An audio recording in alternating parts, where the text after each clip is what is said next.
The Discourse starts right now with Cheryl Oates and Erika Barutis.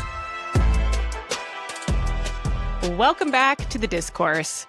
I didn't want to have to talk about separation, but this week, Alberta Premier Danielle Smith took this issue from a fringe issue to a mainstream issue.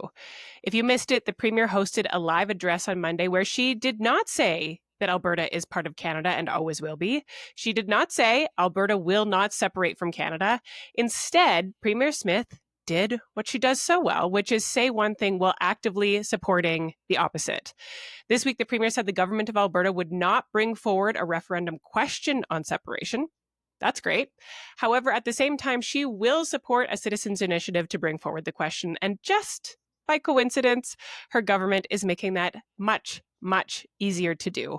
The government has introduced legislation that would change the threshold for citizen-initiated referendum questions from nearly 600,000 signatures to a mere 177,000 signatures.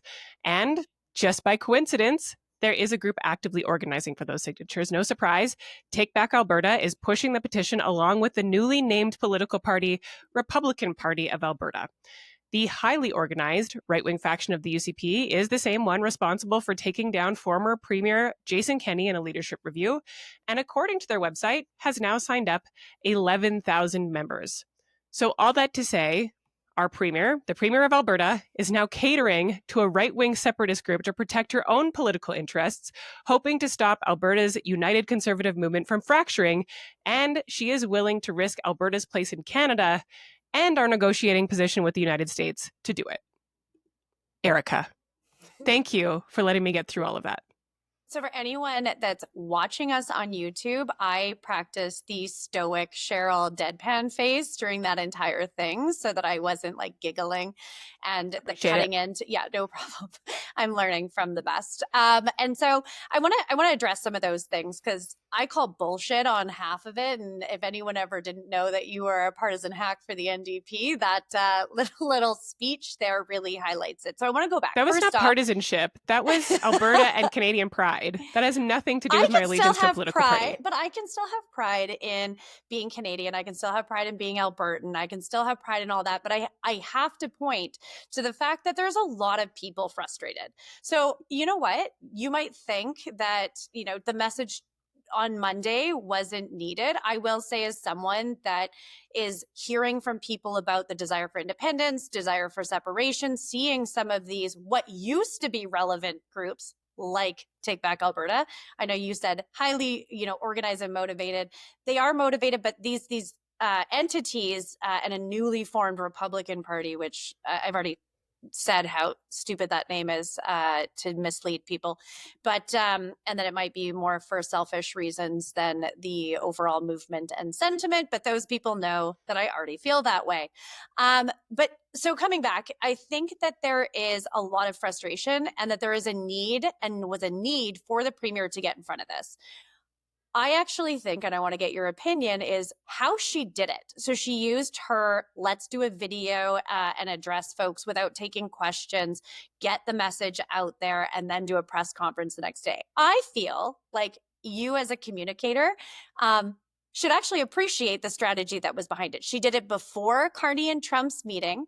She did it because there is a lot of frustration. Obviously, look at that. There is a lot of people organizing to have this conversation. And so I think it was actually strategic of her to get out in front and say, me and my caucus do not want to separate. And that was the big message that she did. She said, we want to be a sovereign Alberta within a united Canada. We love this country. But right now, this is a relationship that isn't working. And I don't think there was any surprises of what her demands or asks were of Ottawa and Prime Minister Carney. I think that there's actually hope that I think we could all agree he's way better for Western Canada than Trudeau ever was. And he's probably better for Canada in these negotiations with Trump than Trudeau ever was. But I think she had to get in front of this because there was like some subtle messaging in there that I'm sure we'll get into about the fact that there is already fractures within our province, and she needed to set the record straight. She did say, I don't want to separate multiple times, and she did in her press conference the next day.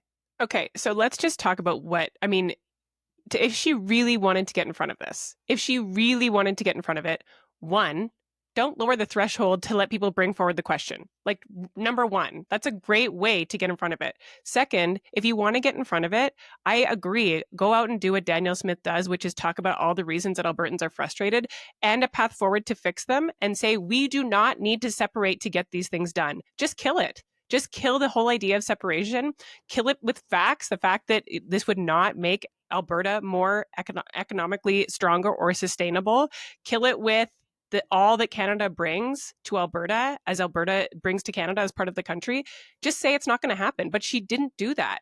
And while she says, yes, I want to be a part of Canada, she also says, but for those people that don't, we're basically going to open the door and open a wide runway for you to be able to ask the question and bring a referendum question to the table in Alberta about the province separating. That's not killing it. But I That's don't not getting in front I of don't it. think her intention is to kill it, meaning she doesn't want to separate, her caucus doesn't want to separate, but there is a large, let's say 1/3 of the population currently. So let's not say, I don't want to mislead anyone that there's a majority right now that want to have this conversation. If she learned anything, and if we learned anything from COVID, was to get in front of the divisiveness. And so I think from a political standpoint, she's looking at this and saying, like, it could be fractured. There was lack of trust. There is lack of trust of government across our nation, and probably like mostly internationally as well, that there's a lack of giving the voice back to the people. And if this is the way that she sees the path forward to make sure that everyone had their voice, and like I said, let's hope that it kills itself or that the signatures don't happen. Like, the earliest we would see this is in the fall during the municipal election, if it's well organized and executed. I don't think that the thresholds were even feasible. Maybe that was Jason Kenney's intention by bringing in recall and citizen referendum with such a high threshold that it didn't come true. This premier is very different. And I actually appreciate it was 600,000 registered voters. That's very different than population, very different than eligible individuals. And so maybe Kenney had those thresholds high for a reason. Premier Smith isn't the same as him. And so I do agree. I think we saw it with Gondek that the recall legislation was not in a place where it could actually invoke change. So let's correct it. I hope that it doesn't pass for the sake of Canada. But I don't think that Danielle Smith has ever been the type of leader to not say, let's put it to the people, let's put it to a referendum. And the fact she's not leading it is actually very symbolic to the right, that she isn't leading this. She doesn't want it. She wants to stay in Canada, and she's going to work her ass off to have those conversations and to continue to work with Ottawa. And I think that that's probably subjective of where we feel what would work and not. But I do believe that the message that came out, especially to folks I know on the right, was she doesn't want to separate. She's going to do everything she can to not, but she's going to put the power to the people, because that's She's democracy. not doing anything to not. She's not doing anything to stand in the way of this conversation happening. She's not offering facts. She's not offering deterrence. She's not offering downside. She's not talking about what the strength is for Alberta to stay in Canada. She's lowering the threshold to allow this to happen. She is doing absolutely nothing to stop it. And she's actually helping the group that's organizing to continue organizing on it. You can't say that. You can't say she's helping the group. Lowering a threshold is very different than helping a group. I think that's misleading and saying that she's actively doing that. I think she's getting the fuck out of the way of democracy. And I, for one, am just happy that we can either have this conversation, put it to bed, if you will. But I think that there would be a lot more fracture in an already fractured country, in an already fractured province. And I do actually appreciate the subtle tone I got was like, we learned from COVID. There was alienation. She's asking for people on both sides to not fearmonger this process.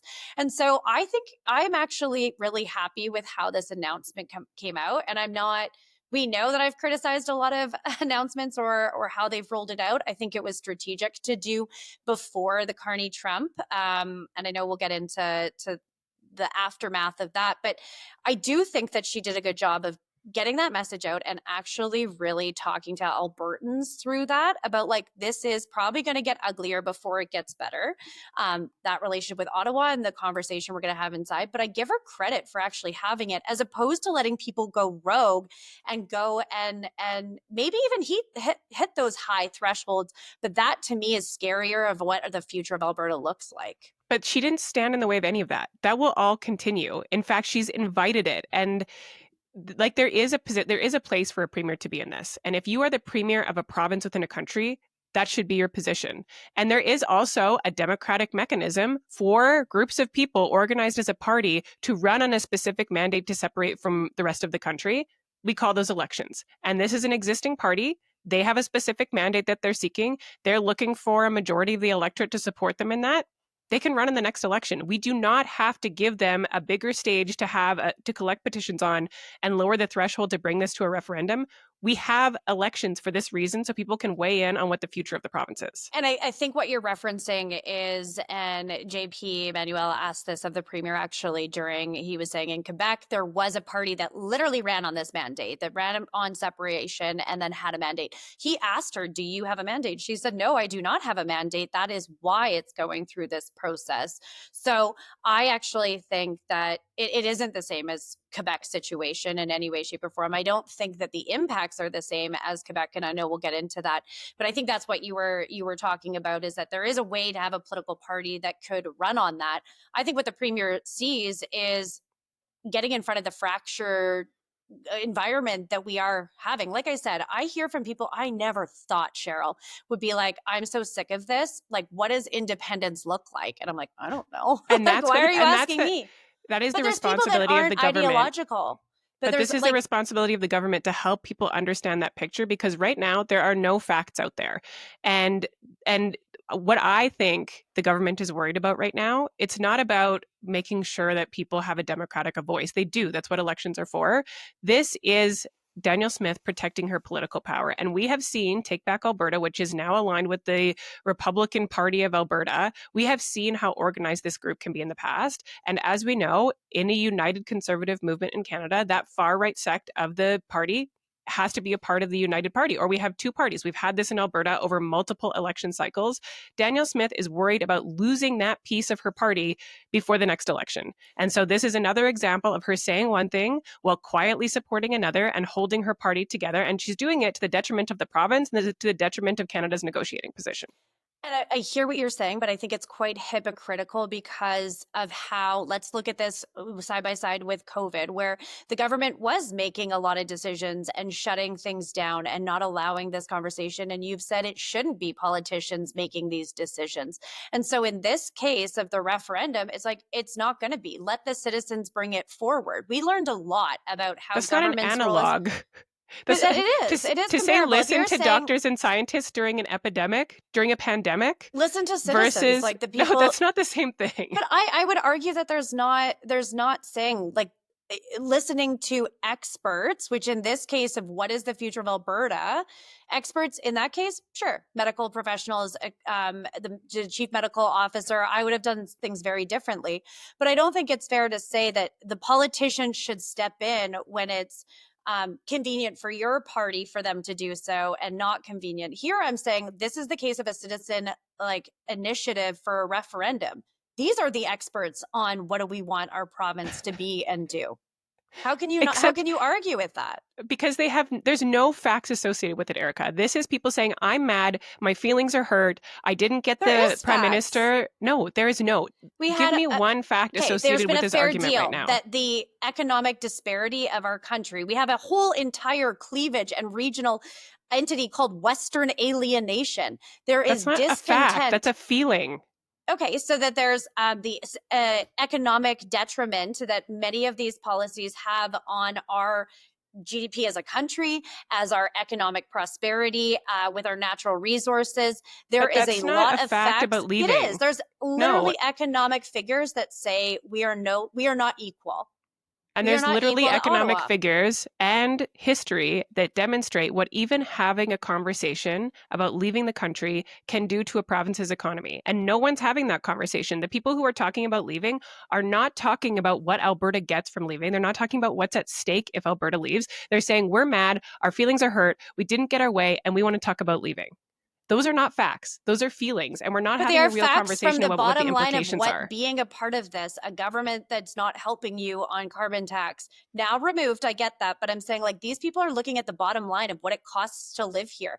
How much trillions of dollars are economically created in this province that gets sent to elsewhere.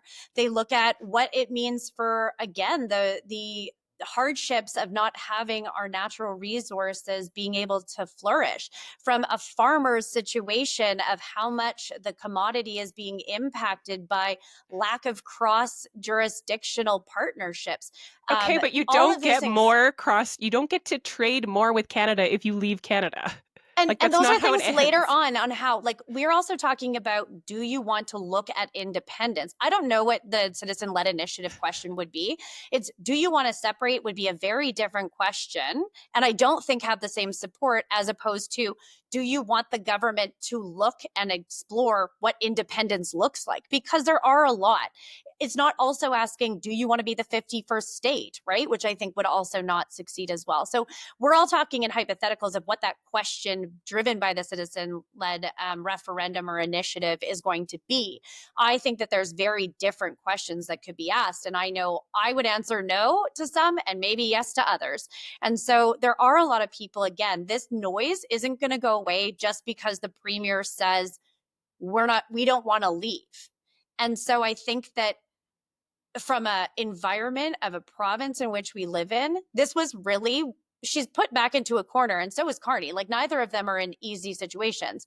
What I think she's looking at is the situation with COVID, where it was very divided because no one was really creating an environment for voices to be heard, or that's how the sentiment was. And I get that's not fact, that's a sentiment. But I think she's trying to get ahead of it with lessons learned from that to say, here is a mechanism. If you can get that, bring it to about, that doesn't mean you get the signatures. That doesn't mean Albertans are going to support it. And so I like that she's getting the hell out of the way of democracy in this situation and creating an environment where people can gather, petition, and bring it to. That still doesn't mean it's a victory. And even then, if it passes, we also have the issue of the Indigenous relations and components. She addressed that with Treaty 678, that like you wouldn't be able to constitutionally impact that. Yeah. I don't know what that looks like.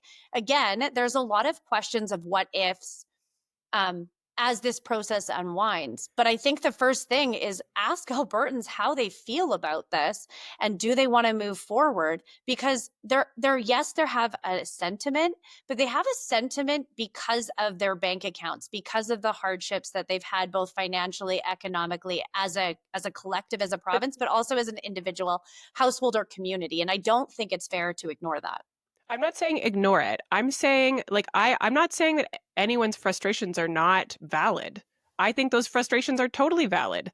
I just don't think this is the answer to those frustrations. And I think it is the duty of the government to ensure that people know that if you act on your feelings without facts, if you just say, like, screw Canada, we're just going to leave, we're better off on our own. I think it is really important for the leaders of the organization, of the leader of the province, or whatever Alberta becomes, to make sure that people understand what that means. And in this situation, it doesn't mean that their bank accounts will be fuller. It doesn't mean that they'll pay less taxes. It doesn't mean that our economy will be stronger. It's important for the government to make sure that people know that. And we have Quebec to look to as an example. Where is the financial capital of Canada right now? It's not Montreal, but it would have been had Quebec not had this conversation about separation. I don't know if I think that Montreal would be the economic capital. I think that that's...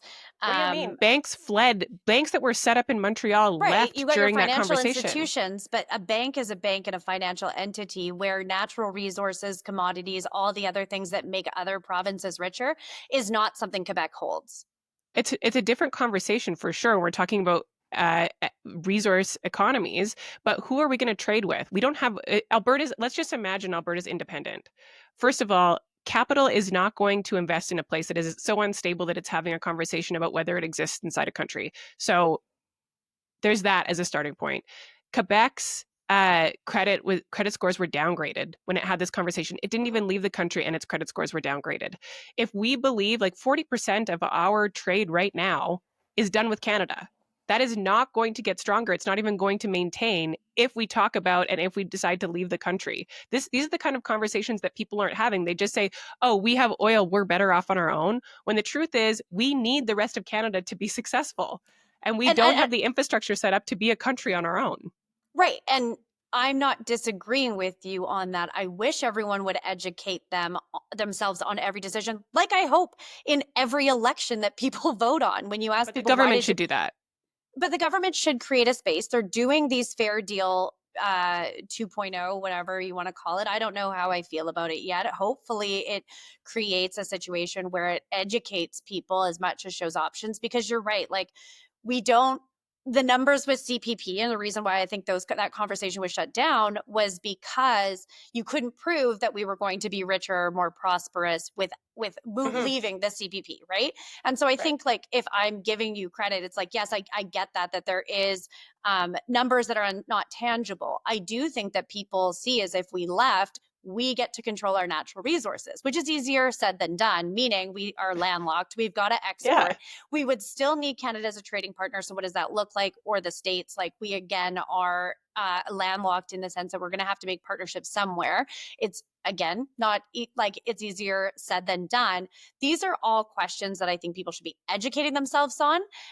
Hopefully listening to this podcast to get all sides and understand that should this come. But I do hope that is the case should we get to this point. Now, we're just all talking hypotheticals, because I don't even know, like I said, when people are like, what is the path to independence? And I'm like, I don't know, right? Because it's unprecedented territory. So we'd also have to have the government, who I think should inform the voters or the population of what this looks like, or feasibility. But right now, I appreciate that the government is also focused on, like, how do we repair this relationship so we don't even get to this question.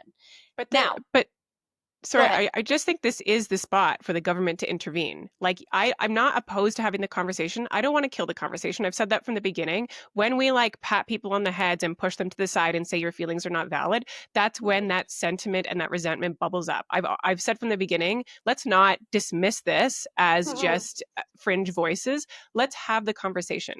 But if we're going to do that, that means the government, the person that the entity that holds the facts, the entity that can say, we don't have a central bank, we don't have a currency, we don't have our own military, we can't defend our own borders, we would have to start all of that from scratch.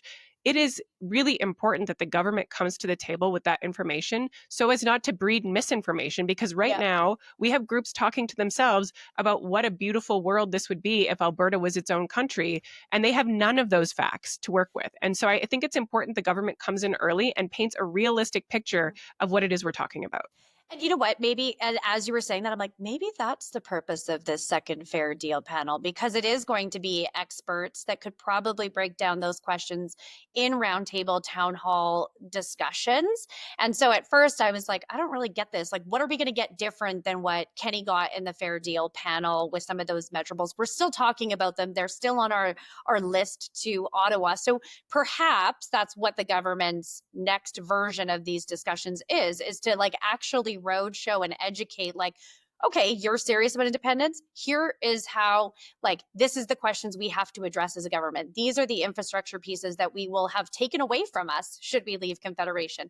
These are the institutions we will have to create, and X, Y, and Z. Like, it's not as simple as creating your own police force, getting your own pensions, and, you know, creating your hard stop borders. And I think those are all fair points. And so I guess as we're sitting here, I was like, oh, maybe this is the intention. And it was like, I wish I could have, like, one of those little light bulbs go off, because I hope now that would probably be the case, where you're getting these experts within fields to go around and talk about that to Albertans, to really showcase the pros, like the risk reward of voting in favor of an independence or not versus emotions, right? Listen, I hope you're right. That is not my understanding of that panel so far. It's not the way the Premier has described it on her radio show or in her statement earlier this week. She's described it as basically like a listening tour. Like, she's going to go out post-election and hear from people about what their frustrations are and what the path forward is. Yeah.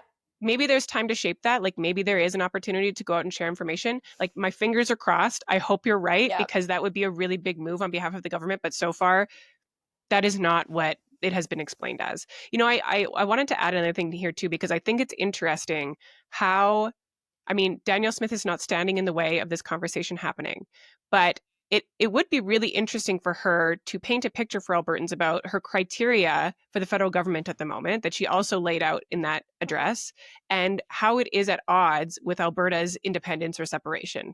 Because basically she said, we want guaranteed access to tidewater. You know who doesn't have that if you don't have a coastline? Alberta. We want interprovincial trade barriers lessened. That's certainly not going to happen if you're not part of the country. We want the damaging effects of C-69 and the tanker ban and the emissions cap and the clean electricity regulations to be withdrawn. Well, once you're part of Canada, you have no say in any of that. So all the priorities of Alberta at the moment, the things that are top of mind in terms of frustrations, none of those things go away if you leave the country. And I don't think that that message is reaching the people who are talking about these as the top list of frustrations when they think about what Alberta gains if we're not a part of Canada.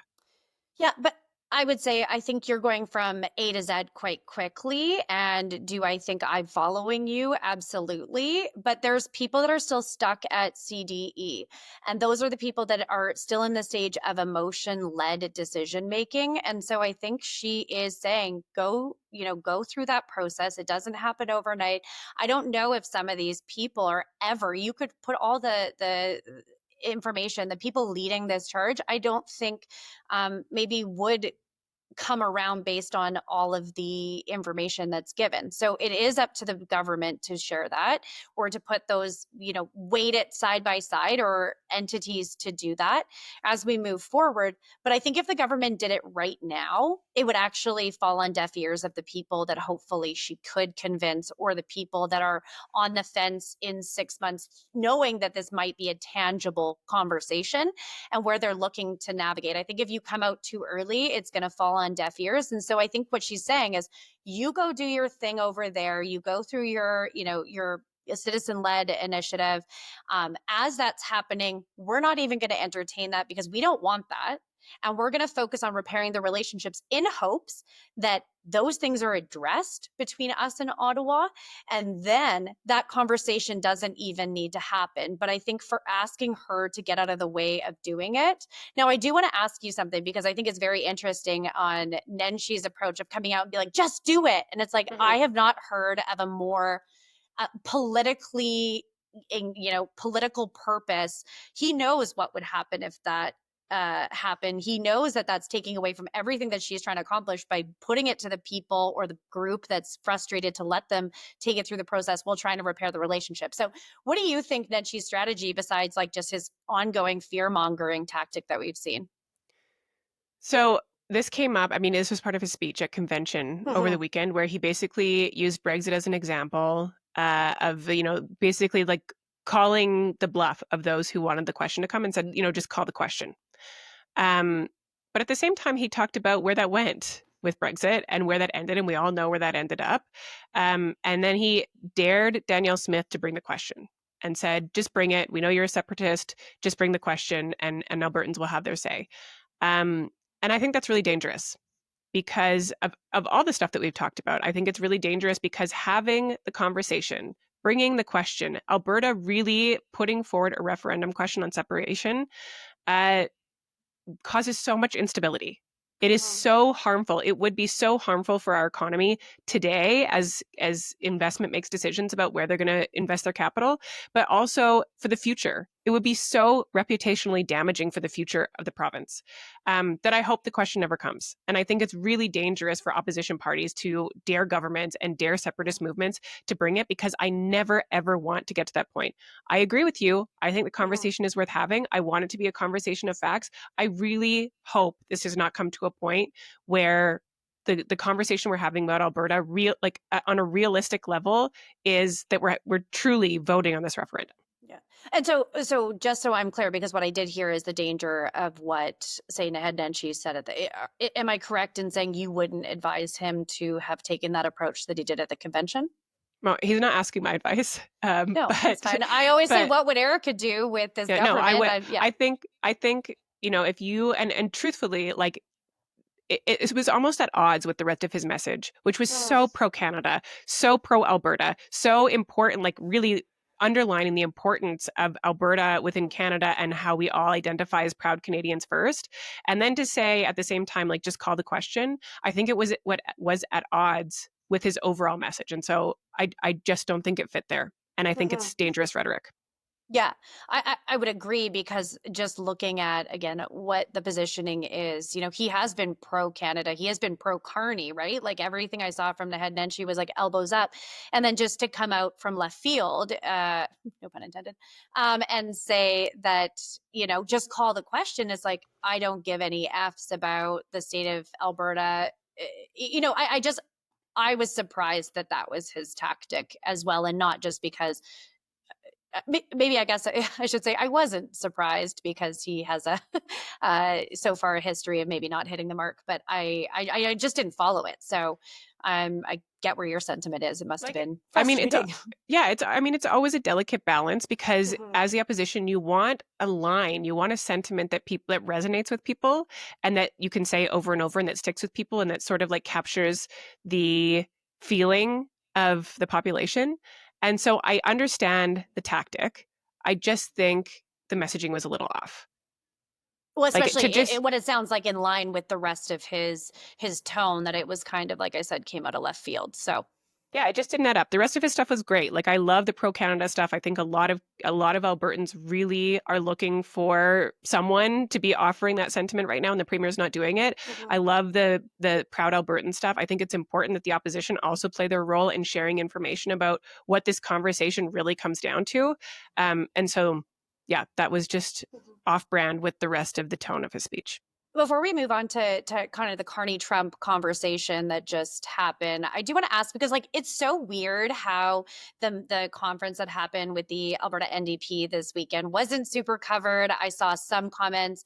For those that don't know, the NDP party has conventions, not AGM, so it's every 2 years, and based on leadership, like obviously has to move around a little bit. So you guys just had one. The conversation that was part of your leadership race on what is our relationship with the federal NDP comes at a very interesting time, given the collapse Mhm. of the federal NDP. No surprise, to be honest, that your members did vote in favor of having an option. So for folks, Mhm. again, if you sign up for the Alberta NDP by de facto until now, we're automatically on the federal NDP party. Now your members have a choice. Did they opt in, opt out? What does that look like? And They like, have what was they the have the sentiment? opportunity.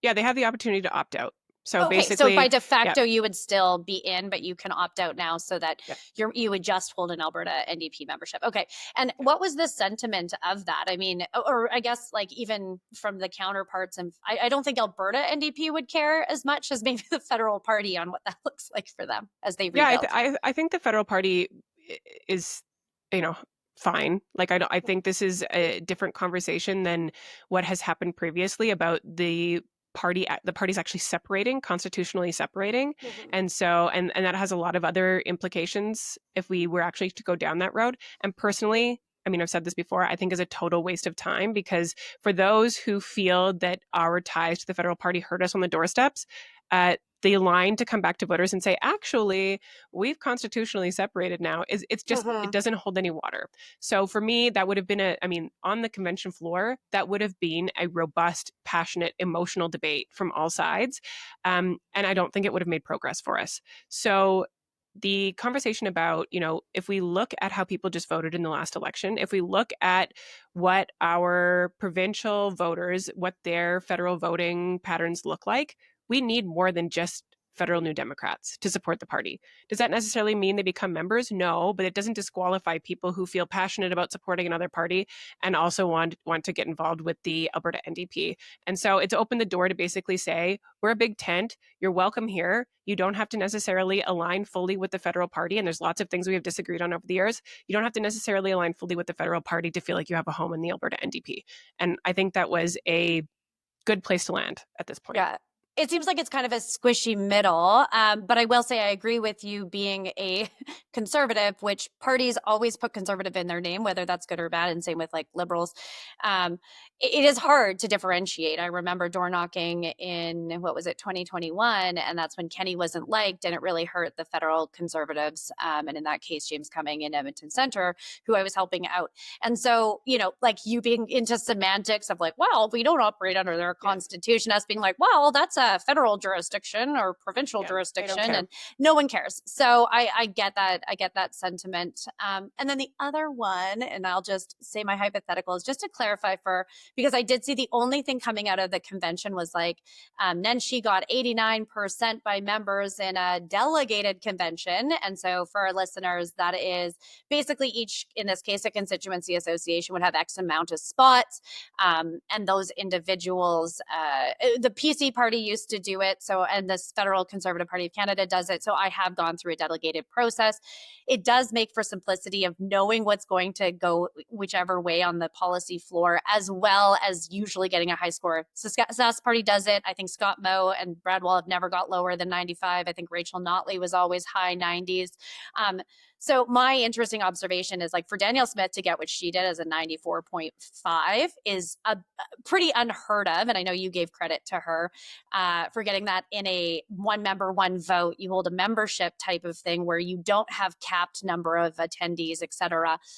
What I see, and I know 89 sounds like a good score, but like what I see for Nenshi is actually that's problematic because I don't know in delegated conventions many leaders that don't get an overwhelming support because you usually, have members that support the leader as your delegate slots or it's every 2 years. It's not as contentious as after an election or something like that when you lose. So is he in trouble or like is the party shifting away from unanimous support for the leader?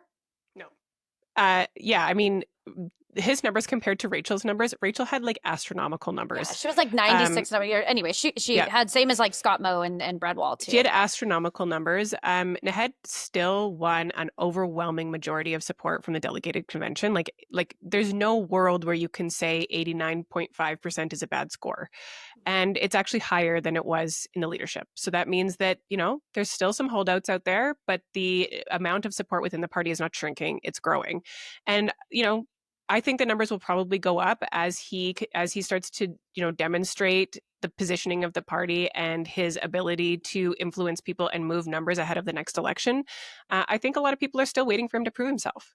It hasn't been a huge amount of time since he became leader, and the rhetoric will dial up and everything will get hotter as we lead into the next election. And I think, there's room for him to grow. Certainly, there's room for that number to go up. But I mean, you cannot look at 89.5 and say that's bad. That's a really great outcome for him. I'm not saying it's bad because I said that's really hard to justify that. It's just that based on historical numbers and the delegated convention style, it's not like it was almost coming out by journalists that it was just as good as Smith's numbers. And I think those are very apples to oranges. So I just, for our listeners, adding context, because again, like every one of the other parties that I'm a member of has conventions.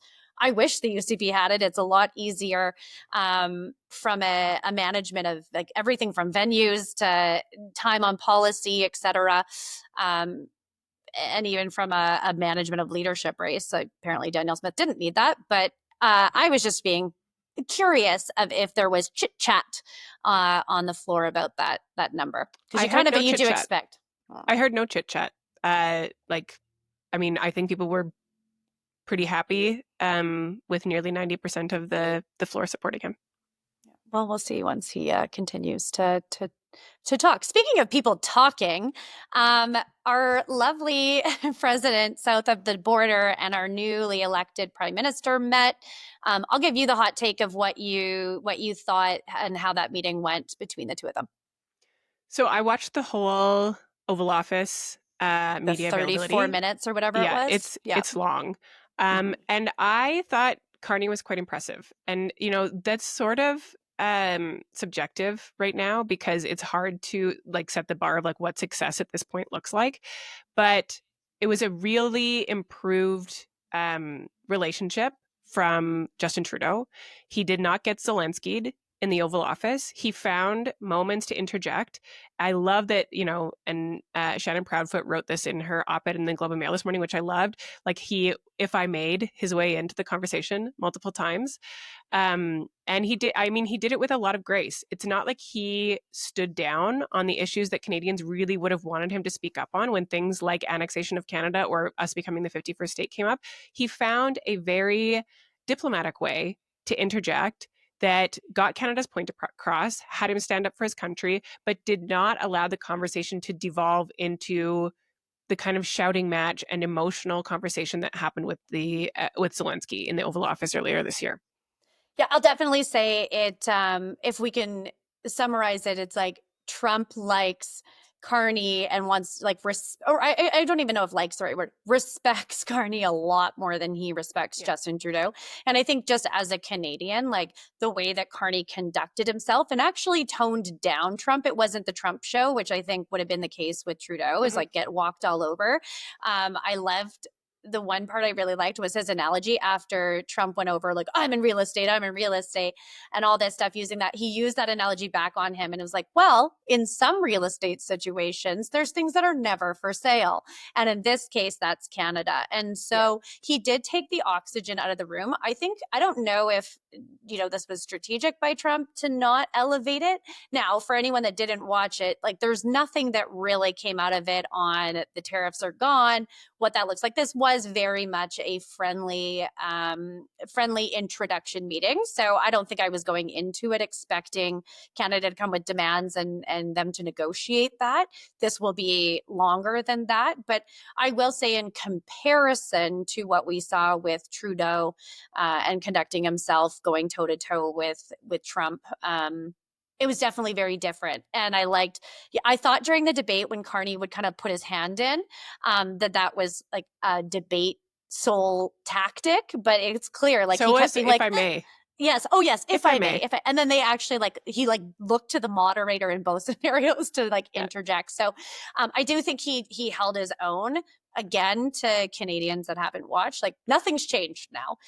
There's still a lot of work to be done. But we did have our two loudest and proudest premiers come out also in response asked. So did you have a preference of who you think between Premier Doug Ford and Premier I almost said Alison Redford, Danielle Smith, who said it, who wore it and said it best? I just wanted to go back to something you said first, because you said nothing has changed. I actually think fundamentally something has changed. And, I'm a little biased in this, but I do feel more hopeful about our ability to negotiate with the United States than I did pre-election. I meant tangible. Sorry, to be clear, I meant tangible stuff versus sentiment. Yes, of course, nothing tangible. Yeah, nothing has changed. No one came away with any deal, but you could even hear some of it in like this. Media availability was held before their actual working meeting, and you could feel it shift to a point where there was obviously specific things they were going to talk about, specific things were not going to get resolved during the meeting. But it did, as a Canadian watching it, I felt hopeful. And that's the first time during all this, I felt hopeful about Canada's negotiating position, and that, we're not going to get, the biggest things we had to worry about are maybe not on the table anymore. Okay, but did you pick up on that one thing where Trump insinuated and very, very vaguely said oh, and I liked this guy, I've talked to this guy, and there was a big outcome, you had the biggest comeback, maybe not as big as mine, but then he was also subtly almost he said hinting, maybe bigger than mine. Oh, yeah, sorry, maybe bigger than mine. Yes, as insinuating Trump's comeback. But that he also was maybe I had something to do with it. There was this subtle hint that and maybe that's just Trump taking credit. He said, I was tempted to put my hand up. I don't know if that's helpful or hurtful. I shouldn't say that. Yeah. And so I was just did he, and it's I mean, maybe Trumpish, but I was just oh, a little nod to how Trump had truly influenced this election one way or the other. I just thought I was oh, those little subtle hints. But anyways, back to and okay. Yeah, thanks for clarifying that. I did mean tactical. So yeah, Dougie versus Danny. I have thought that the tone in Parliament has been really grown up post-election. We saw Mark Carney swiftly call a by-election for Pierre Poilievre. No games. Let's just get on with it. And ahead of the meeting with the President of the United States, Pierre Poilievre also wishing Mark Carney good luck and hopeful about Canada's negotiating position. It's easy to use these opportunities to tear your opponents down and find a way to criticize them. But, this is, people getting behind Mark Carney as united for Canada and united for Canada's outcome. And I thought that was big of him as well. On the other hand, Danielle Smith, not so supportive. if you compare her comments to Doug Ford's, which are overwhelmingly supportive, and I don't think anyone is surprised by that, I think she could have been stronger in her support for Mark Carney and the outcomes of the meeting. Can you elaborate on that? Because I did hear, especially even when people asked her about her versus Doug Ford's comments, and I think they're very different with what she's navigating at home versus what Doug is. So, maybe specifics, because I did watch her thing and I was like, I don't know if I think I would have expected or wanted a different tone from her.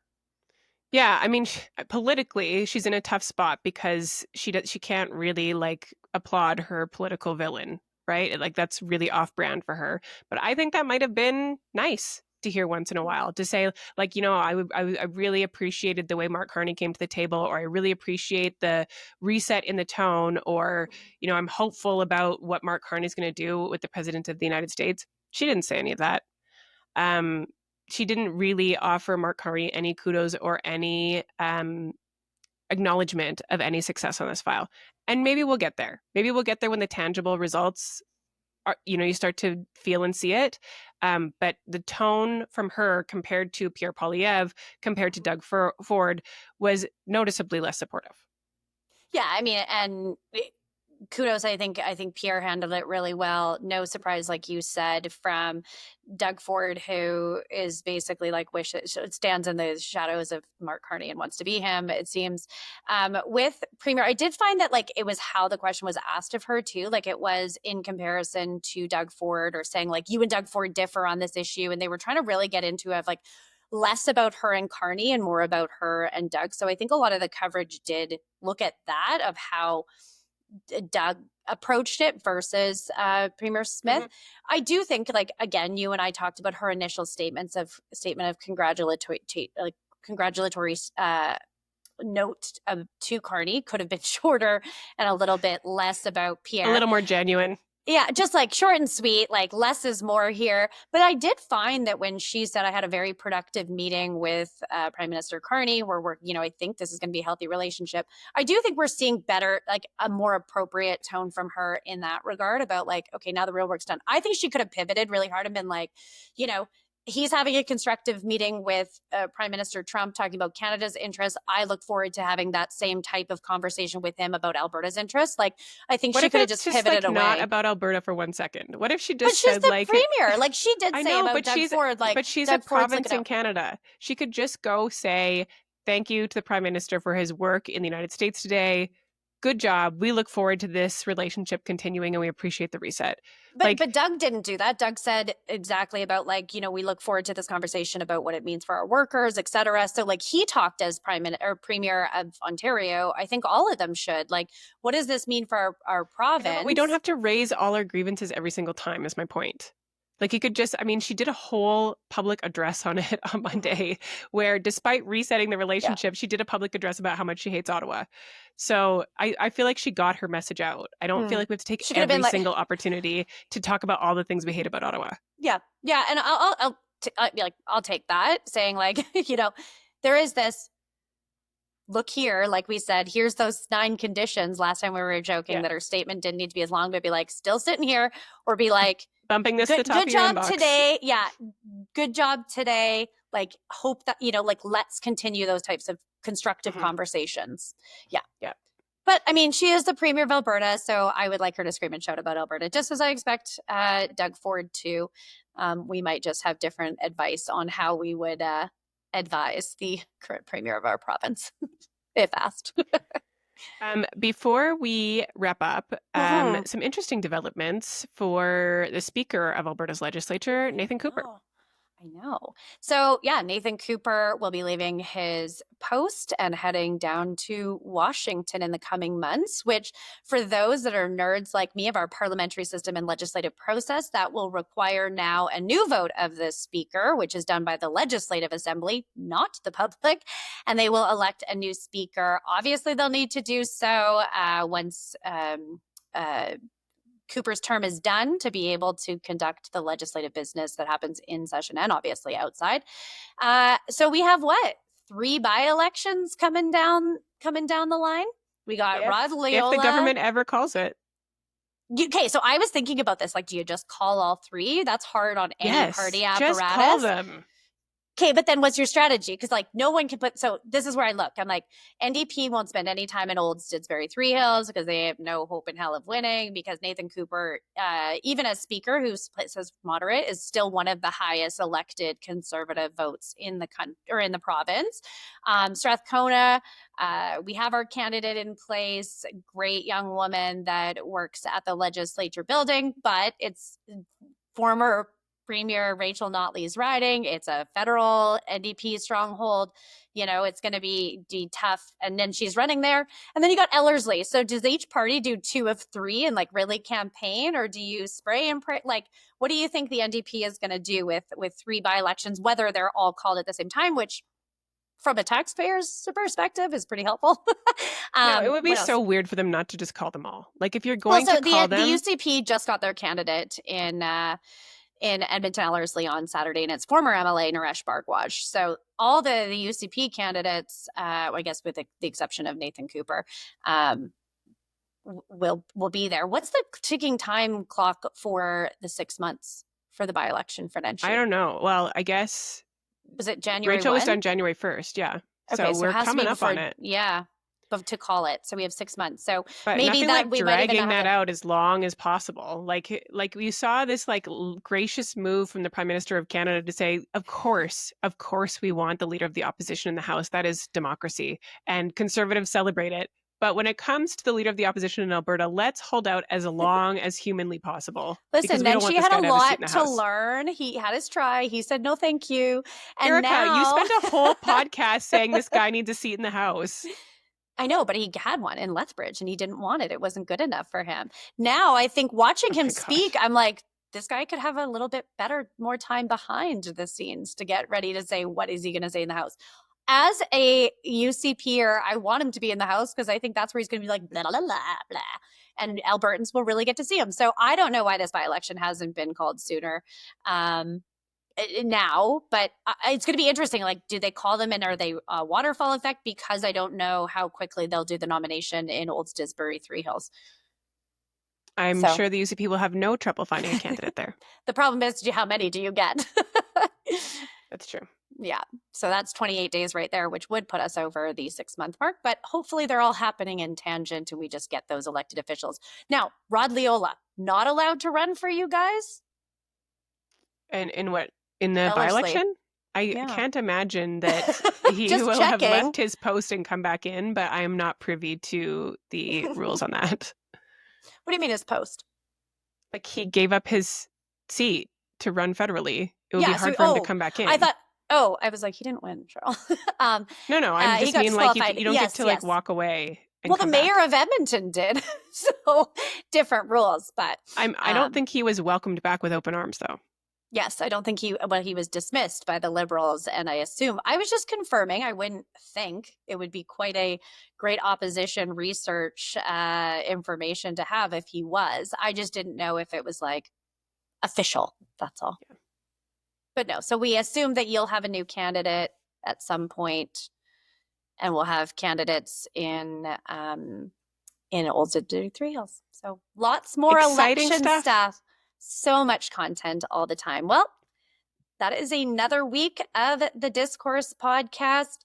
And always a reminder, we release new episodes, best to our ability, every Thursday morning at 5 a.m. So make sure that you follow us on X, TikTok, and Instagram to get some of our hot takes throughout the week. And don't forget to like and subscribe on YouTube and wherever you get your podcasts. The Discourse is hosted by Cheryl Oates and Erika Barudis. Follow on Instagram at The Discourse Pod. Subscribe to The Discourse on YouTube and wherever you get your podcasts.